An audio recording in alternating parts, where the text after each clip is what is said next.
Hello, welcome back to my channel, Biology with Shansi. So today we are going to learn about dipoles and hydrogen bonds. You're going to understand how hydrogen bonds are formed. Why do we need to learn about hydrogen bonds and dipoles? Remember, when you were learning about cellulose, we saw that hydrogen bonds are very important in that molecule. They allow the molecule to be really strong. You're also going to find hydrogen bonds in other molecules such as proteins. So we need to understand how are these hydrogen bonds formed. And we are going to use an example of water. Yes, water has this formulae of H2O. And from that, we can see that water is made up of 2 hydrogens and 1 oxygen.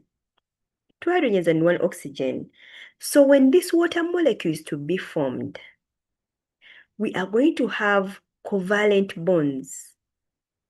A covalent bond is going to be formed between the hydrogen and the oxygen.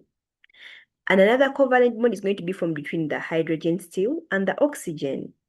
So water molecules have covalent bonds that are holding the oxygen to the hydrogen, oxygen to the hydrogen. And when this covalent bond is to be formed, it is formed by sharing of electrons.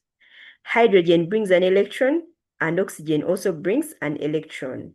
So we are having shared electrons between the hydrogen and the oxygen. That is what we call a covalent bond. However, when this bond is formed, oxygen tends to pull the electrons that they are sharing with hydrogen more towards itself. So as a result, remember electrons are negatively charged. So since oxygen tends to pull electrons more towards itself, we are going to have oxygen having a partial negative. We call this a partial negative. Partial because it is just pulling the electrons more towards itself. And at the same time, the hydrogen is going to develop a partial positive. So even here, the hydrogen is going to develop a partial positive. But what has brought about the development of the partial positive and the partial negative is simply because this oxygen is more electronegative compared to the hydrogen. So it tends to pull more of the electrons towards itself. As a result, somehow the hydrogen is left electron deficient. That is how it's going to have a partial positive. And that unequal distribution of charge is what we call a dipole. So whenever someone mentions about the term dipole, just know we are referring to unequal distribution of charge. So dipoles are always going to be formed between molecules where we have certain atoms pulling the electrons more towards themselves compared to the other atoms. And dipoles are found where molecules have those covalent bonds, where they are expected to share the electrons, but somehow the electrons are going to be unequally shared, where one atom will pull electrons more towards itself. Like this happens in water. Yes, that happens in water. So that is what we call a dipole. Maybe just a recap, remember that when you look at a water molecule, it's made up of hydrogen and oxygen. The hydrogen and oxygen are bonded, held by a covalent bond. And in this covalent bond, they share electrons. They share electrons. However, we have seen that the electrons are not equally shared. How? Oxygen tends to pull the electrons more towards itself because it's more electronegative. So it develops a partial negative. Now, hydrogen is going to be slightly deficient with the electrons, so it develops a partial positive. And we have seen that this unequal distribution of charge is what we call a dipole. So dipoles are really important. Why? Because they lead to formation of what we call hydrogen bonds. They lead to formation of hydrogen bonds. Like an example, if I'm having a water molecule in this case, this is one water molecule. I can have another water molecule, maybe right here. Another water molecule with the oxygen, the hydrogen, and another hydrogen. But remember, oxygen is always more electronegative, so it pulls the electrons towards itself. So we have a partial negative on the oxygen, and then a partial positive on the hydrogen, another partial positive on this hydrogen. So we are also having an equal distribution of charge in this water molecule. So as a result, if we have several water molecules close together, we are going to always have the partial negative attracted to the partial positive. Remember, unlike poles attract, so we are going to have attraction between the partially negative oxygen and the partially positive hydrogen. Still, I can have attraction between this hydrogen to the oxygen. And this attraction is what we call a hydrogen bond. That is what we call a hydrogen bond. So hydrogen bonds are formed because of dipoles. They are formed because of an equal distribution of charge. They are formed because of an equal distribution of charge. Yes. If you have any question, feel free to ask. I'll be able to. Feel free to ask in the comments. I'll be able to respond to you. So when you look at water, because of the negatively charged oxygen of one molecule and the partial positive on the hydrogen, we are going to have what we call hydrogen bonds. So water has hydrogen bonds, where the oxygen, which is partially negative, is attracted to the hydrogen, which is partially positive. So you're going to find there are different kinds of molecules where dipoles are going to exist. An example, when you look at any molecule that has OH, a hydroxyl group. So wherever we have a hydroxyl group existing, like an example, we saw that glucose has hydroxyl groups. So wherever I see a hydroxyl group existing, I know a dipole exists. Remember, a dipole is simply an equal distribution of charge. So the oxygen is going to be more electronegative. So oxygen will have a partial negative, hydrogen will have a partial positive. So in such a group, I'm having a dipole, and such a group is capable of forming hydrogen bonds. I could even have this NH group, wherever I see an NH group, NH, NH. Usually, nitrogen bonds with 3 bonds, 1, 2, 3. So when it comes to this NH group, the nitrogen is also more electronegative. So it will have a partial negative, and then the hydrogen will have a partial positive. So here we still have dipoles existing. I could have the CO group. Remember, carbon bonds with 4 bonds. So I could have a C4 group. Sorry, a CO group. So in this CO, usually still the oxygen becomes more electronegative. So we can have still the oxygen having that partial negative. Then the carbon will have a partial positive. So in the case that any of these two groups come close together, we are going to have a hydrogen bond formed between the two groups. Like in this example, you can see we have the CO group, carboxyl group, and the NH group. In the NH, The hydrogen has a partial positive. In the CO group, the oxygen has a partial negative. So always we shall have the partial negative attracted to the partial positive. And that bond we have seen is what we call a hydrogen bond. So this is a hydrogen bond. So molecules which have these three groups that we have seen, the OH, the CO, and the NH, are said to be polar. Why are those molecules polar? They tend to be attracted to water molecules. They tend to be attracted to water molecules. Why? Because of the dipoles that they possess, because of the dipoles.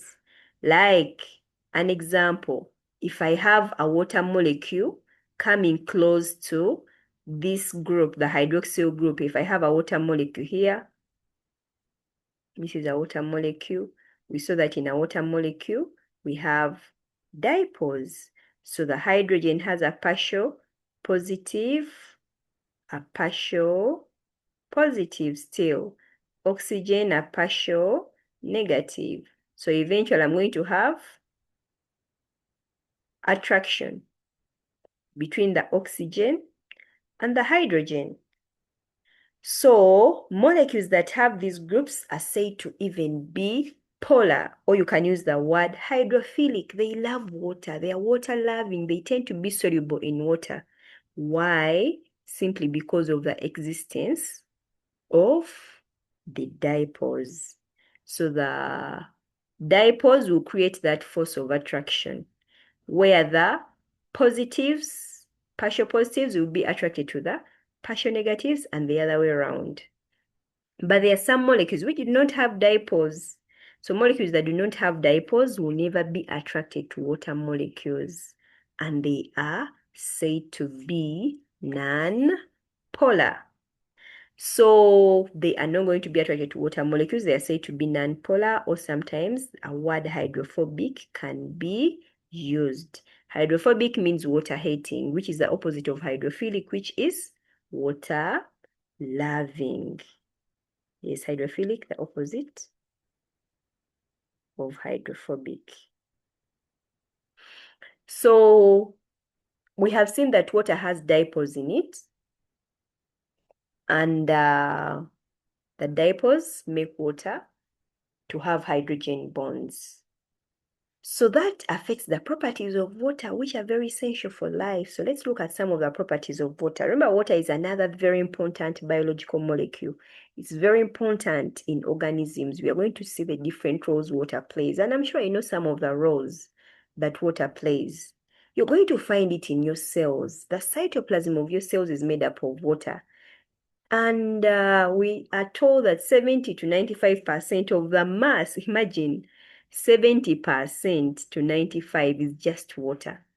So this means that water is really a very important biological molecule. Why is it important? We have different uses. Number one, it's an environment for organisms where organisms can live.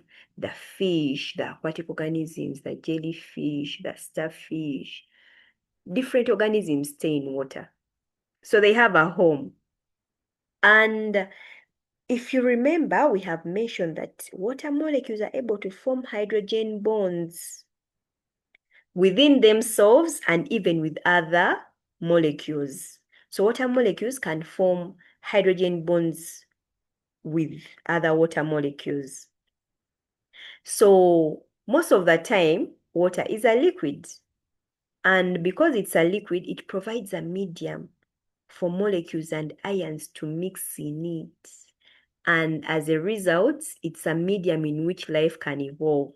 When you look at the different chemical reactions within your body, most of them happen in water. So water is very important to allow those chemical reactions to occur. And the hydrogen bonds of water molecules make these water molecules very difficult to separate. You can hardly separate one water molecule from another. Why? Because of the hydrogen bonding that exists between the water molecules. So this is further emphasized by the fact that if you look at these water molecules and their hydrogen bonds, If you look at the water molecules and the hydrogen bonds that exist between them, the hydrogen bonds make it very difficult for you to separate the water molecules. And this affects the properties of water, which we are going to look at. Remember, in a water molecule, we have oxygen always having a partial negative, hydrogen is having a partial positive. Just reminding you about the hydrogen bond. So the hydrogen bond is formed between the partially negative oxygen and the partially positive hydrogen. Usually a hydrogen bond is drawn by drawing a line, but the line is non-solid. Yeah, so this is our hydrogen bond. So you can see that one water molecule is attracted to another water molecule. So usually these hydrogen bonds, they are not so strong, but when they are many, they are difficult to break. They provide enamel strength to whichever molecule is having them. So this is one reason as to why when you look at water, for you to convert it to gas, from liquid to gas, you have to first break these hydrogen bonds. And that takes us to the first property of water. The first property of water takes us to the first property of water, which is the fact that water is used as a solvent. Water is a solvent, which is a very important property as far as life is concerned. Water is a solvent for ions. Water is a solvent for polar molecules such as glucose, which have groups that have dipoles, as we saw.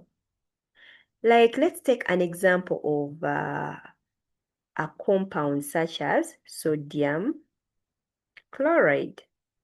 Sodium chloride. When sodium chloride is placed in water, sodium chloride is the common salt. Like when you get salt and you put it in water, the sodium chloride usually dissociates to form sodium ions and chloride ions. Now, once these are in water, the sodium ions are going to get attracted to, remember that dipoles in water, oxygen is having a partial negative, hydrogen is having a partial positive. So the moment the sodium chloride dissociates to form sodium ions and chloride ions, we are going to have water molecules getting attracted to these ions. The attraction happens in a way that since sodium is positive, it's the oxygen on water that will get attracted to the positive sodium ion. Remember, when you look at this molecule right here, this is the oxygen, which has a partial negative. These two are the hydrogens, which have a partial positive. The hydrogens have a partial positive. So we are going to have the oxygen getting attracted to the sodium because sodium is positive and oxygen is negative. So that is why you see this oxygen is facing the sodium. And they are showing you here that oxygen has a partial negative. So it faces the positively charged ion. And the opposite is true when it comes to water molecules. This is our water molecule. This is hydrogen, and the oxygen. The hydrogens, since they have a partial positive, they're going to be attracted to the negatively charged chloride ion. So that is why you see the hydrogens are facing the chloride ion, which is negative. Remember, unlike poles attract. And that is what happens when usually chemicals dissolve in water. So the moment a chemical is placed into water and it can dissociate to form the ions, we are going to have the water molecules getting attracted to those ions. The attraction happens in a way that The oxygen, which is partially negative, gets attracted to the positive. And then the hydrogen atoms in the water molecule, which are partially positive, get attracted to the negative. So most of the processes in living organisms take place in solution.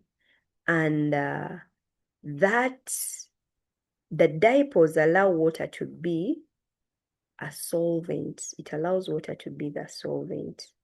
So that is why water is very important in dissolving molecules, especially molecules that are hydrophilic or molecules that ionize, that have ions. So nonpolar molecules also exist. When we say nonpolar, remember nonpolar means hydrophobic, which means water hating. So some molecules never dissolve in water. Why? Because they do not have dipoles. Like the lipids, we shall look at lipids and see their nature. They do not have dipoles, so they are insoluble in water. Even when you place them in water, the water molecules tend to push them away. They are not attracted to them simply because dipoles are lacking. No, there is no unequal distribution of charge. Let's take an example of a question that could be asked. So here they're asking you, which diagram best represents the arrangement of water molecules around sodium chloride ions? This is the example we have used. So they have given you options to choose. Remember, this bigger circle shows you oxygen. These two are hydrogens. So you have to remember that in water, what happens is that oxygen has a partial negative. The hydrogen has a partial positive. So do I expect a positive to be attracted to a positive? Obviously, the answer will be no. So that means I cannot take this as an option. Then I look for another one. I have sodium, oxygen, partial negative attracted to the sodium, which is positive. I think this is okay. This is right. How about here? I have hydrogen. Hydrogen has a partial positive attracted to the chloride, negative. Oh, I think this is also okay. Let's look at other options. Sodium, positive attracted to oxygen, which is negative. This is okay. How about here? Oxygen is negative. It can be facing chloride, so this is wrong. Next, hydrogen, positive, partial positive attracted to the positive. No. That means this option is also not right. So the best option we shall go with is B. So that is one property of water. Water is a solvent. Water is a solvent. Let's look at another property of water. The other property is that water has a high specific heat capacity. So what does that mean? Probably those that do physics already know what it means, but if you don't do physics, still do not worry. Let me explain. So the specific heat capacity of water is the amount of heat energy that is required to raise the temperature of 1 kilogram of water by just 1 degree Celsius. What does that mean? Assuming I'm having water in a glass. I have my water in a glass. And this water is equivalent to 1 kilogram. But this water has maybe 24 degrees Celsius. Just 24 degrees. And then I want the temperature of this water to be risen to 25 degrees Celsius, just by 1 degree. From 24 to 25. I am going to need some amount of energy. Remember, for you to increase the temperature, all you have to need is heat. You need heat for that temperature to rise. Now you're going to find that water needs a lot of heat for you to simply raise its temperature by 1 degree Celsius. And for you to be able to raise the temperature of the water molecules first of all have to gain more energy and they have to move about rapidly. So for you to make them move about rapidly, remember they are held or attracted to each other by hydrogen bonds. So for you to make them move about rapidly so that the temperature can rise, a lot of energy is needed. So that is why heating is going to even be involved. But what makes that much energy to be needed is the fact that water molecules are held to each other by hydrogen bonds. So for you to be able to raise that energy so that you change the temperature, you raise the temperature by just 1 degree Celsius, you require a lot of energy. And that is what we call a high specific heat capacity. So water molecules or water has a high specific heat capacity, meaning you need a lot of heat energy for you to raise the temperature of water. And that is really important for organisms. Why is it so important? The high specific heat capacity makes water more resistant to changes in temperature. You cannot just change the temperature of water anyhow. Its temperature cannot easily rise. And that is important because remember, our cells are made up of water. So imagine the temperature of our cells could just change anyhow. That means that enzymes would not be able to have a stable environment in which they can work.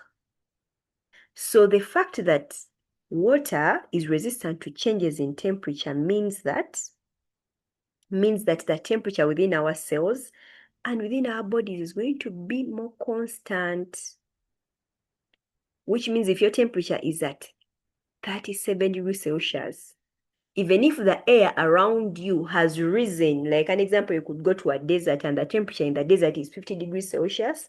However, the temperature in your cells will not easily rise or change. Why? Because water is resistant to temperature changes. And this is possible because of the fact that much more energy is needed to change the temperature of water. So this allows chemical reactions to operate at a constant rate. And this means that you're less likely to be affected by extremes of temperature. Even if you go to an environment that has very high temperatures, you will not be easily affected by those extremes of temperature because the temperature in your body will not easily change. And at the same time, organisms that stay in water bodies are able to enjoy a constant environment, a stable habitat, meaning that when it comes to this water, even if outside it's really very hot, the air around the water is really so hot, still the temperature of the water will not easily change. And this means that these aquatic organisms are able to enjoy a safe, stable environment where they can thrive. One other property, the last property we need to learn about is that water has a high latent heat of vaporization.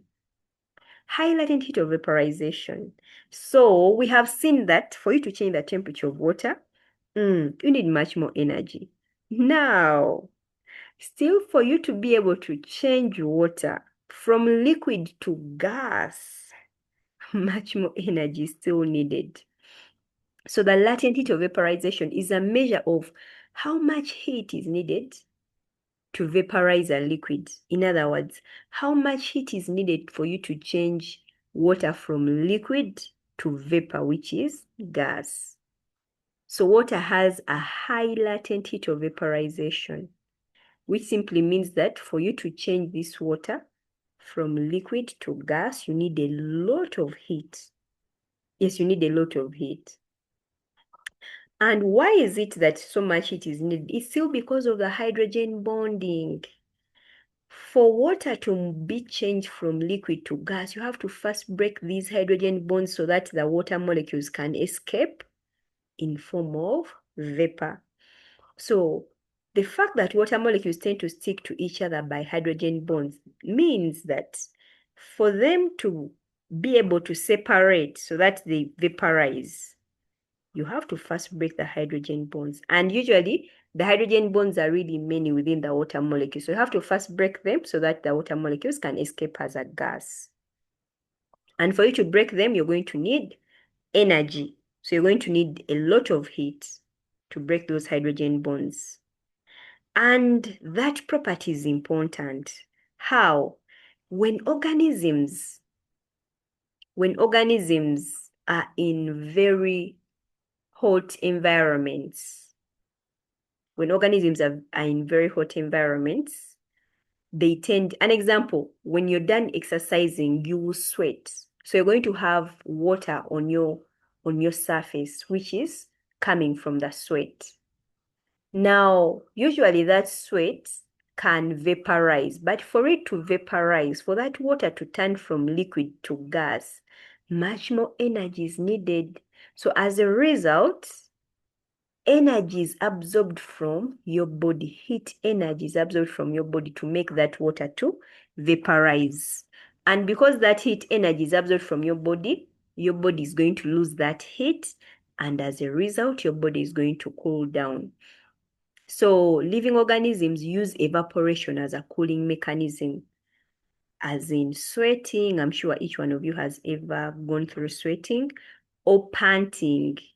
Panting happens in dogs or other mammals, but the basic example I can use is a dog.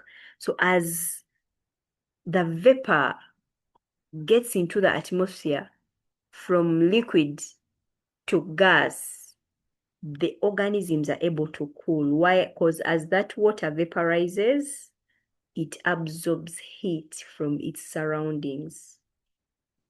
And as a result, a large amount of heat can be lost with little loss of water. So organisms do not risk dehydration. This same property is very important in allowing leaves to cool during transpiration. Remember, plant leaves lose water to the atmosphere through the process of transpiration. So as they lose water to the atmosphere through transpiration, heat is still absorbed from the leaves and the leaves end up cooling. And the reverse is true. For water to change from liquid to ice, then still the water molecules must lose a relatively large amount of water.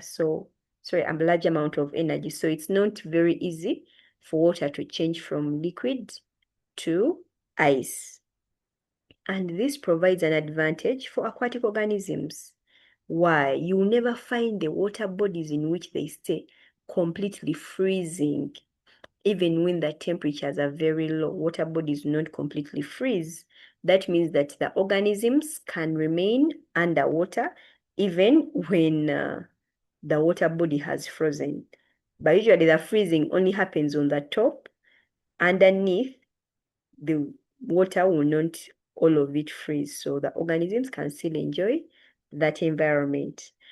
So when it comes to this property of high latent heat of vaporization, the advantages or the major importance of this property is that number one, it allows organisms to cool as water changes from liquid to gas.